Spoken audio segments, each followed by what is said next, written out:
When I realised that the man in the inn had met the convict I helped on the marshes, I wanted to take Joe away.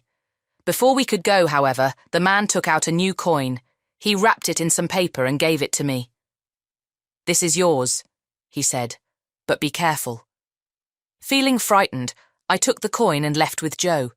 When we got home, we realised that the paper wrapped around the coin was a £1 note.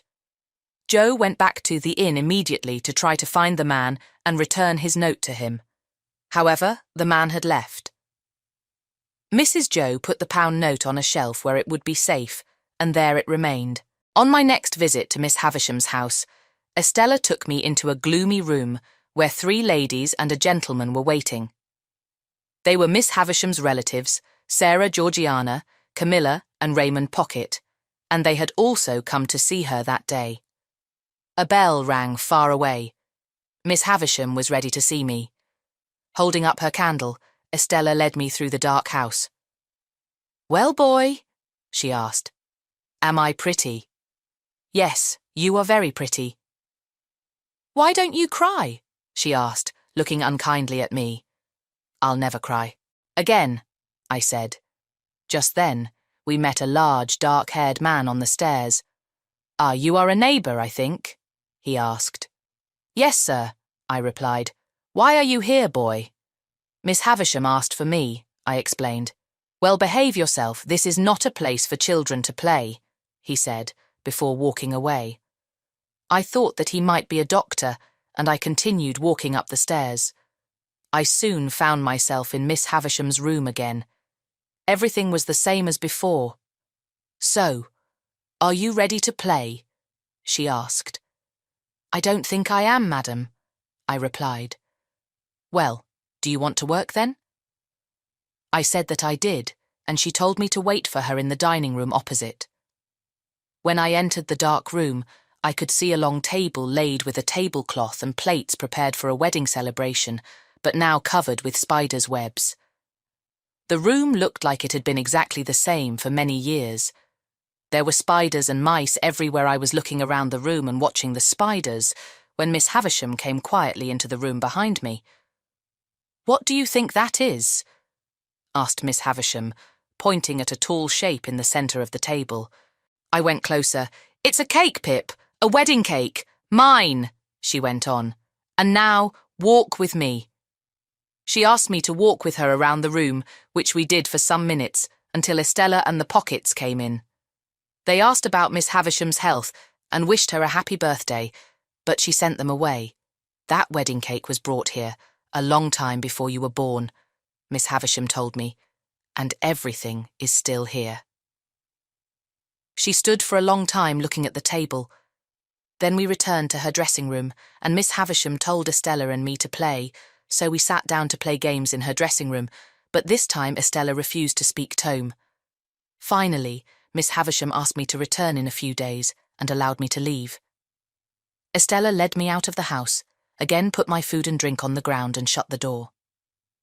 Alone in the garden, I was surprised to see another boy looking at me out of a window. He disappeared into the house and then came out into the garden to speak to me. He had very pale skin and short fair hair, so in my mind I called him the pale young gentleman. "Hello, who let you in?" he asked. "Estella," I replied. "Come and fight then," he said, preparing to hit me. The boy was my age, but much taller than me. I ran at him hard and he fell over. He jumped up, prepared to fight again, so I ran at him again. This time he got a black eye. He did not seem to be strong and never hit me hard. The fight continued for several minutes until the boy was on his knees saying, "You have won." He was so brave that I felt sorry for him. "Can I help?" I asked. "No, thank you. Goodbye," he answered. I knew that it was time to leave. I did not see the pale young gentleman at Miss Havisham's again, although my visits continued. Nothing ever changed. Miss Havisham sat in her wedding dress, in her dusty dressing room. Estella and I played games as she watched, and Miss Havisham asked if I thought Estella was pretty. I always said yes, and Miss Havisham seemed happy with this answer. "What will you be when you grow up, Pip?" she asked one day. Mrs. Joe and Uncle Pumblechook had been talking about the same thing ever since I had started to visit Miss Havisham. They were sure that she wanted to give me all her money, and they wanted my visits to continue. I am going to become Joe's apprentice and learn to be a blacksmith, I said. Then tell Joe to come here at once, she replied. When Joe came with me on my next visit, Miss Havisham gave him a large bag of money. Pip will become your apprentice now, she said. He is a good boy, and this is his reward.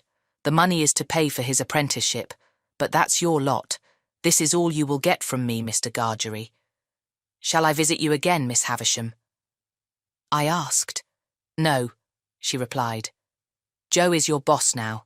Estella show them out. And so my apprenticeship with Joe began. But I had changed. I no longer wanted to be a blacksmith. Now I was ashamed of my home and my family. Estella was often in my thoughts, although I did not see her anymore. I was sure that she did not like my position in life, so I continued my education and worked hard. This was largely thanks to Biddy, who gave me lessons and taught me as much as she knew. Although she was older than me, Biddy was my friend. About a year after my apprenticeship with Joe had begun, I asked Joe for an afternoon's holiday so that I could visit Miss Havisham and thank her for helping me.